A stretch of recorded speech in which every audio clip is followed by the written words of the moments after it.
Karena saya di maritim, gue pikir kerjaan gue mancing lah, ngapain lihat-lihat data itu. Purbaya Yudi Sadewa jadi sangat viral di media sosial semenjak diangkat Presiden Prabowo menjadi Menteri Keuangan menggantikan Sri Mulyani. Dengan gayanya yang ceplas-ceplos, sampai terkenal dengan gaya kobuynya, membuat dia banyak diperbincangkan dan menjadi topik hangat.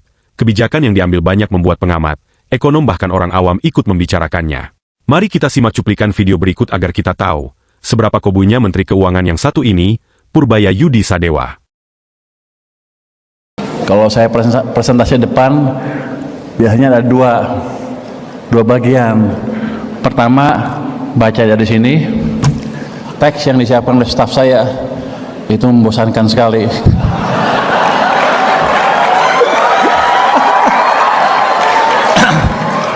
Saya bacanya juga ngantuk. Tapi karena mereka udah kerja keras, saya baca dikit-dikit lah.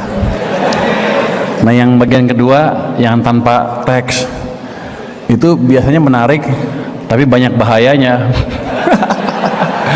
Nanti banyak yang kesindir-sindir, jadi kalau nanti ada yang kesindir, saya mohon maaf sebelumnya.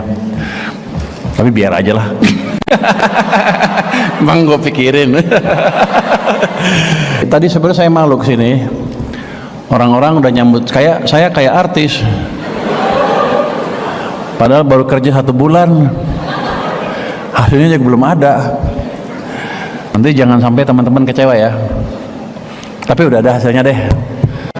Tuh ya, IHSG udah naik kencang. Apalagi optimisme sudah balik lagi ke masyarakat kita. Yang tadinya mau demo dan sekarang sudah berkurang kan. Mereka sekarang sibuk nggak demo, dia baca TikTok, lihat komentar tentang saya. Katanya banyak gitu, ibu-ibu banyak yang begitu. Ada bolehlah, tapi bukan bapak-bapak, teman-teman aja yang begitu. Saya juga sama, lihat TikTok komentar tentang saya apa ya. Karena dari situ kadang-kadang ada masukan-masukan yang menarik. Dan saya akan biasanya tindak lanjuti masukan-masukan dari teman-teman even di TikTok ya. Ini kita masuk apa ya? Ini masuk. Saya punya waktu berapa menit? Bebas ya. Jam 30. Kok lu ngatur gua? Ini staf saya bilang 30 menit ya. Suka-suka saya lah. Presentasi di depan Presiden Prabowo sekalipun, Purbaya tetap dengan ciri dan khasnya. Sersan, serius tapi santai. Karena waktu tadi sudah banyak diambil Ketua Den, Anda hanya punya 2,5 menit. Enggak. It's only a joke. Kan boleh kan? 5 menit boleh, Pak? Ya 5,5 lah. Oke, Pak. Izin Bapak Presiden. Assalamualaikum warahmatullahi wabarakatuh. Yang terhormat, enggak usah yang terhormat lagi. Langsung aja. Iya, Pak, lanjut, Pak. Jadi hadirin sekalian, kalau udah banyak ekonom presentasi, ekonom yang terakhir pasti keadaannya konyol. Karena semua bahan sudah dipresentasikan. Tapi saya akan coba melihat dari angle yang berbeda. Pak artis stand up komedi bicara tanpa beban, tetapi di balik itu semua, Purbaya sudah punya banyak data yang disimpan dan pasti bisa tervalidasi. Rasanya sih target pertumbuhan ekonomi 8%, ya 3 tahun 4 tahun ke depan udah kelihatan lah. Kan saya dukun, kita dapat lah kalau gua nggak dipecat. Nah, ini banyak yang sakit hati katanya, wah si Purbaya hantam sana hantam sini. Saya nggak hantam sana nggak hantam sini, saya cuma betulin yang menurut saya harus dibetulin. Waktu DPR kan saya ngomong Pertamina. Kenapa saya bicara tentang Pertamina? Karena DPR hantam saya di situ. Udah hantam pakai Pertamina alasannya. Saya hantam Pertaminanya aja. Tapi kan teman-teman pasti mikir Purbaya ngomongnya ngaco. Enggak. Saya beberapa tahun, 3 tahun di Menko Maritim sebagai Deputi Bidang Kedaulatan Maritim dan Energi, Listrik, Minyak, di bawah koordinasi saya, walaupun nggak pernah datang sih mereka. Tapi saya monitor terus kejadian di sana dan itu data yang saya sebutkan nggak pernah salah. Cuman yang saya heran gini, kalau ada mafia migas seperti itu yang menghambat semua pembangunan, boleh nggak ngomong mafia migas? Boleh? Nggak apa ya? Kan udah ngomong di Twitter. Kalau ada mafia migas yang membayar uang segitu banyak, kenapa nggak ada yang datang ke gue ya? Saya nunggu bayaran sebetulnya. Cuman nggak ada. Tapi itu salah satu lawan kita yang harus kita lawan. Dan kalau presiden arahnya jelas, direksinya jelas, hajar. Jadi kalau dia macam-macam sama saya hajar nanti. Tapi kan sekarang lagi kejar-kejar ya, salah satu mafianya. Saat raker dengan DPR pun, Purbaya bisa membawa suasana guyonan. Tidak seperti yang sering kita lihat, di mana saat raker antara legislatif dan yudikatif, sering cekcok, argumen dan data. Kalau enggak kita potong uangnya juga Pak. Saya kan pengawas, saya ganti aja dirutnya. Kenapa? Karena uang saya juga nganggur di BI itu. Kalau gitu kan masuk ke sistem cepat, mestinya Danantara harusnya lebih cerdas lagi. Kalau ketika mood saya seperti itu, langsung dia ngadap saya, minta apa. Ini kan enggak, dia ngadap Anda langsung kan, bapak-bapak, ibu-ibu.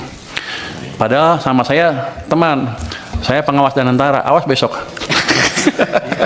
Kenapa mereka nggak ke saya? Dia udah tahu, saya punya uang banyak, saya baru taruh cuma 200, masih ada 250 lagi di sana. Kenapa dia nggak ke saya?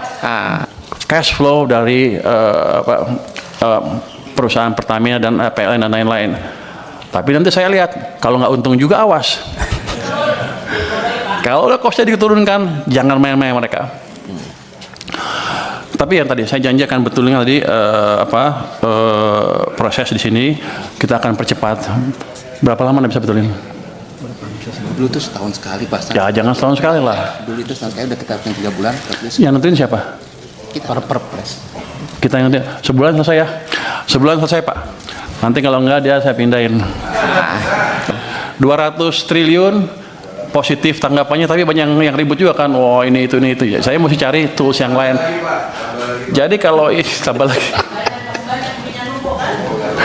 Daripada uang kita numpuk di sana, utangnya bunganya dibayar, impactnya ke ekonominya kurang.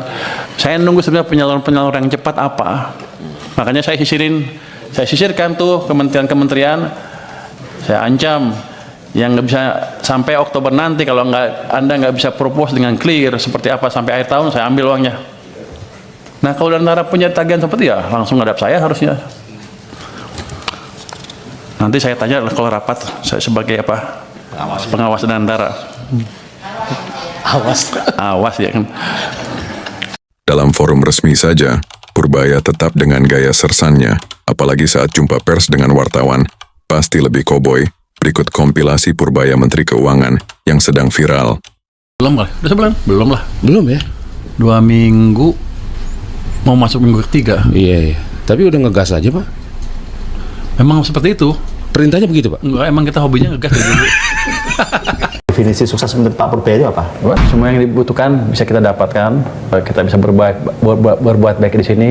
Selama di dunia bahagia, nanti mati masuk surga. Itu sukses ya? Itu sukses. Baru juga sebulan kerja gila lo. Dan gua nggak mikirin juga jadi apa Cak? Belum kali ya Pak ya? Nggak mikir sama sekali. Rasanya sih target pertumbuhan ekonomi 8%, ya 3 tahun 4 tahun ke depan udah kelihatan lah. Kan saya dukun. Oh ini wartawan semua lagi. Ini forum wartawan. Aduh. Ya udah nggak apa-apa deh. Udah nggak ada rahasia-rahasiaan. Kita akan terus mengalami demo dari minggu ke minggu, semakin lama semakin parah. Dan hitungan saya sebagai ekonom dan setengah dukun, karena saya di maritim, gue pikir kerjaan gue mancing lah, ngapain lihat-lihat data itu, kan maritim. Dia bisa ngendalin saya tanpa marah-marah. Dan oh ini orang sompret nih, sontoloyo dia pikir. Jadi saya udah biasa bergaul dengan top thinkernya di Indonesia. Saya nggak pernah takut sama siapa jadinya.